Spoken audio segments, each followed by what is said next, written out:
अब बात करते हैं मेंस में जीएस वाइज। ठीक है, मेंस में जीएस वाइज तो मेंस में सबसे जो पहला प्रमुख सब्जेक्ट है हिंदी। ठीक है, हिंदी, इसमें 8 पेपर होते हैं, तो हिंदी है, एस्से है, हिंदी एस्से, फिर जीएस 1 टू 6।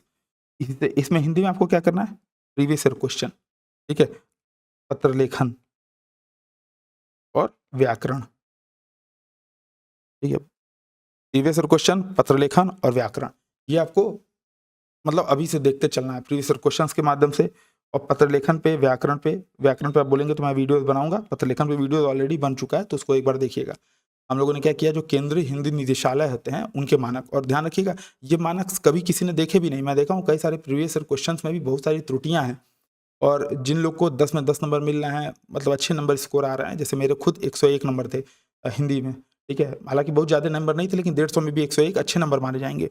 एक हमारे यहाँ से जो फर्स्ट टॉपर थी क्षमा मैम, उनके 107 या 111 नंबर ऐसे कुछ थे। ठीक है, तो वो कैसे सही चलेगा, एक तो आपकी राइटिंग अच्छी होगी, दूसरा आप अगर फॉर्मेट आपका सही रहे तो पत्र लेखन वगैरह वाला फॉर्मेट केंद्रीय हिंदी निदेशालय वाला देखिएगा। ठीक है, प्लस प्रीवियस ईयर क्वेश्चन से, प्रीवियस ईयर क्वेश्चन से हमको क्या पता चलेगा किस किस टॉपिक पे पूछा है। तो ये अमूमन सरकारी पत्र, असरकारी पत्र, कार्यालय ज्ञापन, अधिसूचना, मतलब एक फिक्स पैटर्न रहता है, 5-6 टाइप के प्रश्न पेपर रहते हैं, उनको लेकर के तार, ये सब पूछता है। इसके अलावा एक प्रमुख जो महत्वपूर्ण विषय है जिसको हम लोग छोड़ देते हैं, ऐसे। ऐसे बेसिकली क्या होता है, आपको अभी ऐसे के संदर्भ में मोटी मोटा अगर मैं बात करूं तो मैं ये नहीं बोलूंगा कि आप हफ्ते में एक ऐसे लिखो, लेकिन महीना में एटलीस्ट एक बार प्रयास जरूर करेंगे, महीना में एक ऐसे लिखने का। और मैंने इसमें कैसे पॉइंट सोचते हैं, कैसे क्या करते हैं, तो यूट्यूब पे हमारे वीडियो पड़ा हुआ है, उसको जा करके देखिए। ठीक है, एक बार कमेंट करिएगा तो लिंक आपको टीम प्रोवाइड कर देगी। यूट्यूब पे वीडियो है, सीधे सीधे अभी लाइव सेशन हुआ था, और अभी लाइव सेशन करवाना चाहते हैं तो एक बार कमेंट करके बताइएगा। तो महीना में एक जो है एटलीस्ट हमको निबंध की प्रैक्टिस करनी ही करनी है, ध्यान रखिएगा, बहुत जरूरी है। अमूमन इसको लोग छोड़ देते हैं, और इसमें लिखना क्या रहता है, 3 निबंध पूछते हैं, विभिन्न 9 टॉपिक्स रहते हैं। ठीक है, एक सेक्शन में 3 टॉपिक, फिर 3 टॉपिक, फिर 3 टॉपिक, तीनों से 9 टॉपिक रहते हैं। टोटल आपको 3 निबंध लिखना रहता है, हर सेगमेंट से एक सेगमेंट। इसको आप हिंदी, उर्दू और अंग्रेजी में लिख सकते हो। ठीक है, ऐसे के संदर्भ में विस्तृत तौर पे हम लोग बात करेंगे, लेकिन प्रैक्टिस तभी करना है जब जीएस 1 टू 4 एक बार आपका कंप्लीट हो जाए, फिर ऐसे कि मंथ में एटलीस्ट एक बार प्रैक्टिस करनी है। स्टार्ट कैसे करनी है तो एक बार वीडियो देख लीजिएगा। नेक्स्ट अब हम लोग बात कर लेते हैं जीएस 1 पे। ध्यान रखिएगा, जो लोग तैयारी अभी स्टार्ट कर रहे हैं वो अमूमन लोग गलती क्या करते हैं, जैसे मान लो आपने कहीं कोचिंग की या आपने कुछ पढ़ना स्टार्ट किया, तो एक चीज़ ये समझिएगा, आयोग ने सब सिलेबस बनाया हुआ है तो कुछ सोच समझ के सिलेबस बनाया हुआ है। तो जीएस पेपर 1 में उन्होंने रखा है इतिहास, भूगोल, समाज। ठीक है, तो जीएस पेपर 1 में वो राज्य व्यवस्था भी रख सकते थे, इकोनॉमी भी रख सकते थे। ठीक है, लेकिन क्यों नहीं रखा, क्योंकि उनका ये एक पैटर्न दे रहे हैं, एक हमको समझा रहे हैं। तो जब तक आप इतिहास नहीं समझोगे, जब तक आप भूगोल नहीं समझोगे, जब तक आप समाज नहीं समझोगे, तब तक हमारे देश की राजनीति, हमारे देश की अर्थव्यवस्था, आगे की चीज़ें आपको समझ में नहीं आएगी। यानी कि स्टार्टिंग से के साथ कनेक्टिविटी आवश्यक है। तो कभी भी ये गलती मत करिएगा कि जीएस पेपर 4 डायरेक्ट उठा करके आप पढ़ने बैठ जा रहे हैं। ठीक है, तो आप क्या करेंगे, जीएस 1 से स्टार्ट करेंगे मेंस के संदर्भ में। अब इसमें जैसा कि मैंने बताया, हिस्ट्री, ये आपका हिस्ट्री आता है, ये आपका आता है जियोग्राफी, ये आता है आपका सोसाइटी। ठीक है, समाज, भूगोल और हिस्ट्री। अब अगर आप हिस्ट्री के लिए, अभी हम लोग बाद में बात कर लेंगे एंशिएंट पढ़ना है कि मतलब एनसीईआरटी पढ़नी है या नहीं पढ़नी है, लेकिन एक चीज़ ये समझिएगा, हिस्ट्री के लिए एक जो सबसे महत्वपूर्ण यहाँ पे सोर्स है, वो आपके लिए बेसिक में एनसीईआरटी रहने वाला है। ठीक है, लेकिन एनसीईआरटी के अलावा अगर आपने कुछ पढ़ रखा है, जैसे मैंने जो है एंशिएंट के लिए RS शर्मा बुक थी, और मिडाइवल के लिए सतीश चंद्रा थी, और मॉडर्न के लिए स्पेक्ट्रम थी। ठीक है, तो ऐसे कई लोग पढ़ते रहते हैं। ठीक है, जैसे जो हम पिछली बार 2023 वाले जो टॉपर्स थे, सेम यही स्ट्रेटजी फॉलो किए थे। RS Sharma, Satish Chandra, spectrum history के लिए। तो ये बेसिकली क्या है, पुरानी एनसीईआरटी ही थी ये दोनों, RS शर्मा और सतीश चंद्रा। स्पेक्ट्रम क्यों इंपॉर्टेंट है, प्री और मेंस के लिए आपके पास सफिशिएंट फैक्ट उपलब्ध हो जाते हैं। ठीक है, तो मेरे हिसाब से या तो एनसीईआरटी पढ़ सकते हो या तो ये पढ़ सकते हो हिस्ट्री के लिए। अब एक 2 सेगमेंट आपका मेंस में जुड़ जाता है प्री से ई तक, एक तो आज़ादी के बाद भारत, ठीक है, और एक विश्व इतिहास। इसके लिए क्या करना है, केवल और केवल एनसीईआरटी, एनसीईआरटी पढ़ लीजिएगा, ठीक है, एनसीईआरटी पढ़ लीजिएगा। अच्छा, एक हम लोग बीच में पॉज दे करके पहले बात कर लेंगे कि एनसीईआरटी क्यों आवश्यक है, ठीक है, नहीं तो फिर आप लोग इसमें कंफ्यूज हो जाएंगे, नहीं तो फिर कहेंगे सर ये क्या बता दिए। हाँ, देखो, एनसीईआरटी सबसे बड़ी बात होती है कि एनसीईआरटी क्यों पढ़ना है, ठीक है, एनसीईआरटी क्यों पढ़नी है। और फिर इसी में अभी एनसीईआरटी पढ़ने के बाद फिर हम लोग जो मेंस का बता रहे हैं, जीएस का, जीएस के हिसाब से इसी में आपका बुक्स और रेफरेंस बुक भी आ जाएगा, ठीक है। इसके बाद टॉपर्स कॉपी बचेगा और कॉमन मिस्टेक पे बात करके हम लोग इस वीडियो सेशन को समाप्त करेंगे, ठीक है। तो एनसीईआरटी क्यों पढ़नी है ये हमको सबसे पहले समझना पड़ेगा। अमूमन हमारे समाज में ऐसा होता है कि हम लोग समाज में 4 तरीके के कैटेगराइज स्टूडेंट होते हैं। पहले स्टूडेंट जो मैथ्स लेते हैं, दूसरे जो होते हैं वो बायो लेते हैं, तीसरे जो होते हैं वो कॉमर्स लेते हैं, चौथे जो होते हैं वो आर्ट्स लेते हैं, ठीक है। 4 तरीके की कैटेगरी के स्टूडेंट, मतलब 4 तरीके की डिग्री हमारे समाज में समाज वालों ने बना रखी है, ठीक है, नीचे से ऊपर। यानी कि मैथ्स वालों को सुपीरियर समझा जाता है, बायो वालों को उससे कम, कॉमर्स वालों को उससे कम और आर्ट्स वालों को, आर्ट्स वाले सबसे नीचे निचले पायदान पे होते हैं, ठीक है। तो अब मैथ्स ले रहे हो, बायो ले रहे हो, कॉमर्स ले रहे हो, अगर ये 3 ले रहे हो तो जाहिर-सी बात है आपका, आपने जो एनसीईआरटी, अब एनसीईआरटी कौन-सी पढ़नी है, तो मैथ्स की नहीं पढ़नी है, ये सारी चीज़ें एनसीईआरटी नहीं पढ़नी है, ठीक है। एनसीईआरटी किसकी पढ़नी है, ह्यूमैनिटीज़ की, ठीक है, मानविकी की, मानविकी, ठीक है। अब चूँकि मानविकी ये केवल आर्ट्स वाले बच्चे ही पढ़ते हैं, तो अगर आपने आर्ट्स आर्ट्स स्ट्रीम से अपनी पढ़ाई कर रखी है, तो इस समय एनसीईआरटी ही पढ़ाई जाती है, तब आपको दोबारा एनसीईआरटी पढ़ने की आवश्यकता नहीं है, तब आप डायरेक्ट इन रेफरेंस बुक्स पे जा सकते हो या बेसिक बुक्स पे जा सकते हो। लेकिन इन केस अगर आप मैथ्स के हो, बायो के हो या कॉमर्स के हो और इतिहास, भूगोल, अर्थव्यवस्था ये समझने में थोड़ी-सी दिक्कत होती है, तब आपको एनसीईआरटी एक बार बेसिक रीडिंग स्टार्ट करनी आवश्यक है। क्यों? क्योंकि आपको फ़ायदा कर सकता है कॉम्प्रिहेंशन के मामले में, आपको फ़ायदा करेगा अपनी थिंकिंग डेवलप करने में, डायरेक्टली इनडायरेक्ट प्रश्न भी यहाँ से एनसीईआरटी से आते हैं, तो इसलिए हम लोग रिकमेंड करते हैं एनसीईआरटी पढ़ने का। बाकी अगर आप मानविकी के हो तो स्किप कर सकते हो, एटलीस्ट उन सब्जेक्ट को स्किप कर सकते हो जहाँ पे आप मजबूती के साथ हो। तो एनसीईआरटी क्यों पढ़नी है? तभी पढ़ेंगे जब हमारा मैथ्स, बायो या कॉमर्स से हो। हमने 11th-12th में एनसीईआरटी मतलब 6 से 10 के 12 के बीच में एनसीईआरटी नहीं पढ़ी है, या हम आर्ट्स स्ट्रीम से भी थे लेकिन इसके बावजूद हम लोगों ने गहनता के साथ मतलब उस तरीके से एनसीईआरटी नहीं पढ़ी जिस तरीके से पढ़ना है। कैसे पढ़ना है इसका एक विस्तृत वीडियो हमारे 9519780078, ठीक है, 9519780078 इस पे मैसेज कर दीजिएगा और बोल दीजिएगा कि एनसीईआरटी के वीडियो मुझे प्रोवाइड करा दें, तो वो आपको कैसे पढ़नी है इस पे एक वीडियो लिंक आपको प्रोवाइड करा देंगे। एक बार वहाँ से देख लीजिएगा क्यों पढ़नी है, कैसे पढ़नी है, बहुत अच्छे तरीके से, ठीक है। तो ये होगा एनसीईआरटी वाला, मेरे हिसाब से पढ़नी चाहिए, बाकी आप देख लीजिएगा। अब बात करते हैं जीएस 1 में। तो जीएस 1 में ये आर.एस. शर्मा, सतीश चंद्रा, स्पेक्ट्रम और आज़ादी के बाद भारत और विश्व इतिहास, ये आपका कंप्लीट हो जाएगा। हिस्ट्री का सेगमेंट, ठीक है, हिस्ट्री का सेगमेंट। ज्योग्राफी के लिए आपको केवल एनसीईआरटी पढ़नी है, ठीक है, केवल एनसीईआरटी पढ़नी है।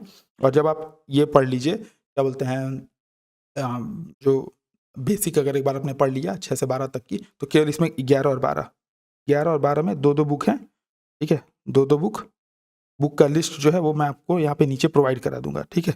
जैसे ये वाली भौतिक भूगोल के मूल सिद्धांत, भारत भौतिक पर्यावरण 11 के लिए, और मानव भूगोल के मूल सिद्धांत और भारत लोक और अर्थव्यवस्था 12 के लिए, ठीक है। ये आपको पढ़ना है 12th की एनसीईआरटी केवल भूगोल, ठीक है। बाकी इसके अलावा जीसी लियोंग, माजिद हुसैन ये सब पढ़ने की आवश्यकता नहीं है। हाँ, एक इसमें और हम लोग एटलस रख लेंगे, ठीक है। तो कोई भी एक मार्केट से एटलस ले सकते हैं और उसको प्रैक्टिस के लिए रखेंगे, ताकि जब हम, जैसे मान लो आप भारत भौतिक पर्यावरण पढ़ रहे हो, इंडियन फिजिकल एनवायरनमेंट, तो उसमें आपको नदी तंत्र बताया जाएगा। तो अभी जैसे सिंधु नदी तंत्र बहुत ज़्यादा चर्चा में है, तो कहाँ से उद्गम हुआ, कब भारत में घुसा, कहाँ कौन सी उसकी दाएं तरफ की ट्रिब्यूटरीज हैं, कौन सी उनकी बाएं तरफ की ट्रिब्यूटरीज हैं, जो CGI RBS है, सिंधु, झेलम, इंडस, रावी, ब्यास, सतलुज, इनमें किन नदियों पे भारत के पानी मिलता है, किन नदियों पे, तो मतलब वो एक बार आपको पूरा मैप देखना पड़ेगा। तो मैप देखेंगे आपके दिमाग में छप जाएगा, वो सारी चीज़ें आप कर सकते हैं। सोसाइटी में भी मैं ये करूँगा कि बेसिक में एनसीईआरटी आपके लिए इंपॉर्टेंट रहेगी, समाज में परिवर्तन, भारतीय समाज में परिवर्तन, और एक और यहाँ पे है बुक सारी जो हैं आपको लिस्ट मिल जाएगी, ठीक है। देखो, समाज शास्त्र परिचय, समाज का बोध, भारतीय समाज और भारतीय समाज में परिवर्तन और विकास, ठीक है। ये चारों अगर आप पढ़ पाओ तो पढ़ो, नहीं तो इसमें 2 तो पढ़ ही लो, समाज का बोध और भारतीय समाज और भारत में सामाजिक परिवर्तन और विकास, मेरे हिसाब से पढ़ लो। पढ़ने से क्या होगा, आपके उत्तर में एक सोशल पॉइंट ऑफ व्यू जुड़ जाएगा। जब आप ज्योग्राफी जो देखोगे तो भूगोल कैसे समाज को प्रभावित करता है, समाज कैसे भूगोल को प्रभावित करता है, इतिहास कैसे समाज को प्रभावित करता है या समाज कैसे इतिहास को प्रभावित करता है। दोनों मतलब हर राजनीति कैसे समाज को प्रभावित करती है, समाज कैसे राजनीति को प्रभावित करता है, अर्थव्यवस्था कैसे समाज को प्रभावित करती है और समाज कैसे अर्थव्यवस्था को प्रभावित करता है। तो दोनों मतलब सबके समाज के कारण अन्य अगल-बगल के डायमेंशन भी आपको एक नया पॉइंट ऑफ व्यू मिलेगा सोचने के लिए। मेरे हिसाब से इसको पढ़ना चाहिए, ठीक है। प्लस करंट के लिए, चूँकि मेंस हम लोग पढ़ रहे हैं तो प्लस करंट के लिए हम लोग क्या करेंगे, मेंस 365, ठीक है, मेंस 365। और अगर आप हमारी बात मान करके विजन आईएएस की मंथली मैगज़ीन कर रहे हो तो ये मेंस 365 करने की आवश्यकता नहीं है। उसी में हर महीने आप समाज वाला सेक्शन जो करंट के टॉपिक हैं वो कर सकते हो। अब बात कर लेते हैं इसमें वैल्यू एडिशन की, ठीक है। वैल्यू एडिशन, वैल्यू एडिशन में पहले क्या करना, प्रीवियस ईयर क्वेश्चन, तो जैसा कि मैंने बताया जब हम लोग प्री का पढ़ेंगे तो मेंस में भी उसी समय वैल्यू एडिशन कर लेंगे। दूसरा, जब ज्योग्राफी हम देख रहे हैं तो उसमें मैप तो का प्रयोग तो करेंगे ही। इतिहास में देख लीजिए कि कहाँ-कहाँ आप मैप का प्रयोग कर सकते हैं और कैसे-कैसे चीज़ों को और बढ़िया तरीके से देख सकते हो, ठीक है। तो मैप, डायग्राम, ठीक है। और मैं कुछ एक इसमें सजेशन दूँगा, जब आप प्रीवियस ईयर क्वेश्चन करते हो ना तो इसमें क्या करेंगे आप, भूमिका और प्रश्न का निष्कर्ष, कि जैसे मान लो कुछ प्रश्न आपके पहले से तय हैं, आना ही आना है। सिंधु घाटी सभ्यता, हमारे कला एवं संस्कृति, तो नृत्य कला, शास्त्रीय नृत्य, संगीत, पहले से तय है, आना ही आना है। प्रीवियस ईयर क्वेश्चन देख करके पता चल जाएगा। प्रीवियस ईयर क्वेश्चंस के जितने क्वेश्चन हैं जो बार-बार रिपीट हो रहे हैं या जो आने की संभावना है, उसमें हम लोग क्या करेंगे, भूमिका और निष्कर्ष पहले से तैयार करके रख लेंगे, ठीक है। तो प्रीवियस ईयर क्वेश्चन करना है। सही तरीका क्या है इसको भी जानना है, तो हमारा एक ध्रुव बैच चलता है, ठीक है, ध्रुव बैच। इसमें हम लोगों ने क्या किया हुआ है कि पूरे वीडियो लेक्चर्स के माध्यम से पूरे सिलेबस को जीएस 1 टू 6, ठीक है, इसको कंप्लीट कराया है, ठीक है। तो प्रश्नों के माध्यम से उसको, तो एक बार आप चाहिए तो वो ध्रुव बैच आप ज्वाइन कर सकते हो, बहुत ही नॉमिनल फीस है। लेकिन नहीं करना है तो खुद से पीवाईक्यू करना है, ठीक है। और भूमिका निष्कर्ष पहले से तैयार करना है। भूमिका निष्कर्ष पहले से तैयार करने का फायदा क्या होगा, कई ऐसे बच्चे हैं जो उत्तर लेखन करते हैं तो 14-15 मिनट अभी भी लग जा रहा है उत्तर लेखन करने में, ठीक है। या स्टार्ट आप करोगे तो 20-20 मिनट, आधा-आधा घंटा लग जाएगा। जब आप भूमिका और निष्कर्ष पहले से रटाया-रटाया आपका तैयार रहेगा, तो वो चीज़ें क्या हो जाएँगी आपके लिए, बहुत ही महत्वपूर्ण हो जाएँगी, ठीक है। फिर हम बात करेंगे जीएस 2, ठीक है। तो ये हो गया आपका जीएस 1 का। जीएस 2 में आपका आ जाएगा पॉलिटी। तो पॉलिटी के लिए एनसीईआरटी में क्या है, बहुत ज़्यादा बिखराव है, तो अगर नहीं भी पढ़ते तो यहाँ पे आपका काम चल जाएगा। पॉलिटी के लिए एनसीईआरटी नहीं भी पढ़ते तो काम चल जाएगा। लेकिन यहाँ पे आपको एक एक्स्ट्रा बुक रखना है, लक्ष्मीकांत, ठीक है। लक्ष्मीकांत रखना है, ठीक है। और अगर मंथली मैगज़ीन विजन की नहीं करते हो तो मेंस 365, अगर करते हो तो वहाँ से काम चलेगा, नहीं तो मेंस 365 जो आपका मुख्य परीक्षा के लिए इंपॉर्टेंट रहेगा। तो लक्ष्मीकांत प्लस मेंस 365 और प्रीवियस ईयर क्वेश्चन तो आप करोगे ही करोगे, ठीक है। इसके बाद एक चीज़ और जुड़ता है, सोशल जस्टिस, सामाजिक न्याय, और एक जुड़ता है आईआर। तो इसमें आप किसी भी कोचिंग का कर लो, कोई भी कोचिंग का मटेरियल लेकर के सामाजिक न्याय और आईआर कर सकते हो, कोई भी कोचिंग का मटेरियल ले लो, कर सकते हो। अब बात करें इसमें अगर वैल्यू एडिशन की, वैल्यू एडिशन इसमें कहाँ पे होगा, इसका भी भूमिका और निष्कर्ष पहले से तैयार, ठीक है। पॉलिटी में कैसे क्वेश्चन आएंगे, सीएजी के कार्य एवं शक्तियाँ बताइए, वित्त आयोग की संरचना बताइए, ठीक है। भारत का राज्यपाल केंद्र का न केवल प्रतिनिधि है बल्कि राज्य में भी सर्वे सर्वा है, टिप्पणी कीजिए। वर्तमान प्रासंगिक निर्णयों की सहायता से टिप्पणी कीजिए। तो पहले से चीज़ें आपको पता हैं। पॉलिटी गवर्नेंस ऐसा सेगमेंट है जो आपको अच्छे से नंबर दिला सकता है अगर आपका भूमिका निष्कर्ष पहले से तैयार है। तो वैल्यूएशन आपको क्या करना है, भूमिका और निष्कर्ष प्लस आर्टिकल। आर्टिकल आपको तैयार होना चाहिए, ठीक है। जैसे अब संविधान का भाग 1, संविधान का भाग 2, तो भाग 1 में राज्य, भाग 2 में नागरिकता, भाग 3 में मौलिक अधिकार, भाग 4 में आपका डीपीएसपी, ठीक है। तो ऐसे करके पूरा आपको तैयार होना चाहिए। अब मैं जो आपको बोलूँ कि नागरिकता के, मान लो नागरिकता पे प्रश्न आ रहा है, तो संविधान के भाग 3, भाग 2, अनुच्छेद 5 से लेकर के अनुच्छेद 11 के बीच हमारे नागरिकता संबंधी उपबंध है और संसद को ये शक्ति मिलती है कि वो नागरिकता संबंधी अधिनियम बनाए। मान लो अगर नागरिकता संशोधन अधिनियम पे प्रश्न आ गया 2019 पे, तो हम अगर भाग 2 की चर्चा किए और संसद की शक्ति पे चर्चा कर लिए इंट्रोडक्शन में, तो पहले से हमारा तैयार होगा। मौलिक अधिकार पे प्रश्न आ रहा है तो अनुच्छेद 12 से अनुच्छेद 35 के बीच भारतीय संविधान का भाग 3 भारत के प्रत्येक नागरिकों को मौलिक अधिकार प्रदान करता है। तो जब आप ये इंट्रोडक्शन लिखोगे या राष्ट्रपति प्रश्न आया तो राष्ट्रपति का आर्टिकल लिख दिए, प्रधानमंत्री प्रश्न आया आर्टिकल, ये सारी चीज़ें आपका पहला, प्लस रिपोर्ट्स, ठीक है। रिपोर्ट्स हम लोग बार बार भूल जाते हैं, और कौन कौन सी रिपोर्ट्स, कमेंट करके बताइएगा। जिस पे वीडियो चाहिए होगा, मैं दावा कर रहा हूँ अगर 10 मतलब आपने कमेंट किया, सपोज करिए कि मुझे सेकंड एआरसी पे मान लो रिपोर्ट्स में सेकंड एआरसी है, ठीक है? प्लस कई सारी मतलब रिपोर्ट्स हैं, जैसे मिशन कर्मयोगी रिपोर्ट है, एनुअल कई सारे हैं। तो जिस पे आप मान लो सेकंड एआरसी में आपने बोला कि इस पे हमको चाहिए सेकंड एआरसी वीडियो, और अगर उसको 50 लाइक मिल गए, ठीक है, कि 50 लोगों ने उस पे लाइक किया कि हाँ ठीक है, इस पे वीडियो चाहिए, उस कमेंट के नीचे 50 कमेंट आ गए, तो मेरी दावा है मैं उसमें कुछ भी करके वीडियो बनाऊंगा, लेकिन आप लोग को यहाँ पे दिखाना पड़ेगा और बहुत अच्छे तरीके से, ठीक है? तो सेकंड एआरसी को कैसे हम लोग सम अप कर पाएंगे, कैसे हम उसको यूज कर पाएंगे, इस पर हम लोग एक वीडियो बनाएंगे, लेकिन वो आप लोग कमेंट करके बताना पड़ेगा। तो सेकंड एआरसी मिशंस, ये सारी चीजें आपको पहले से रखना है, ठीक है? आईआर के मामले में उन टर्म्स को, उन चीज़ों को ज़्यादा ध्यान रखना है कि जो भारत के प्रधानमंत्री बार-बार ज़िक्र कर रहे हैं, ठीक है?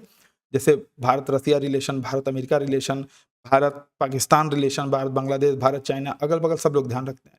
कई बार ऐसा होता है कि हम लोग भारत के प्रधानमंत्री का कुछ एक नया अलग से चला आ रहा है, जैसे कनाडा के साथ रिलेशन हो गया, चर्चा ही नहीं है लेकिन इसके बावजूद पूछ ले रहा है। जैसे भारत यूएई संबंध हो गया, भारत सऊदी अरब संबंध हो गया, ठीक है? भारत का मॉरिशस के साथ संबंध हो गया। तो अमूमन ऐसे कॉन्सेप्ट जो पूछे जा सकते हैं उस पे तो हम लोग तैयारी करते हैं, ऐसे पे तैयारी करनी है जो मतलब कम संभावना लेकिन तभी पूछ दिया, ठीक है?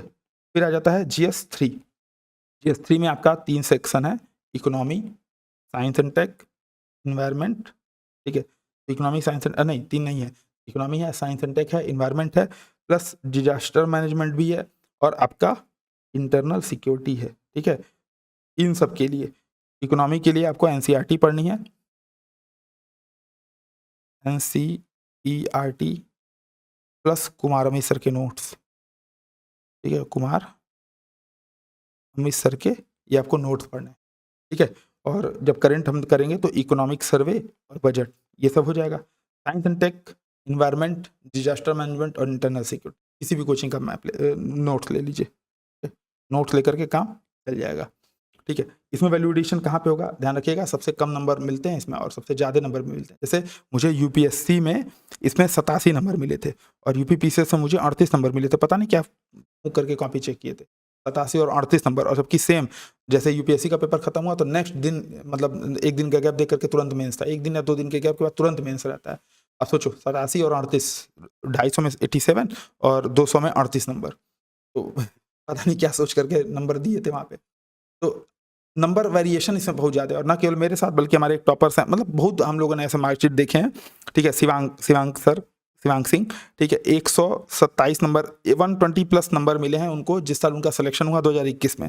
2022 में उन्होंने एसडीएम के लिए मतलब सोचा कि रैंक इंप्रूवमेंट करते हैं, पेपर दिया था फिर से, दोबारा उनको मिला 65 नंबर, पता नहीं क्या सोच के कॉपी चेक किया, ठीक है? तो कहने का कुछ मतलब ये है कि इसमें भी आपको प्रैक्टिस बहुत करनी पड़ेगी, ठीक है? और वैल्यूएशन इसमें क्या-क्या होगा, तो एक तो इकोनॉमिक सर्वे, अभी हम लोगों ने बात किया, बजट हो गया, फिर आपकी इसमें रिपोर्ट्स, प्रमुख रिपोर्ट्स जैसे आईएमएफ की, वर्ल्ड बैंक की, ठीक है?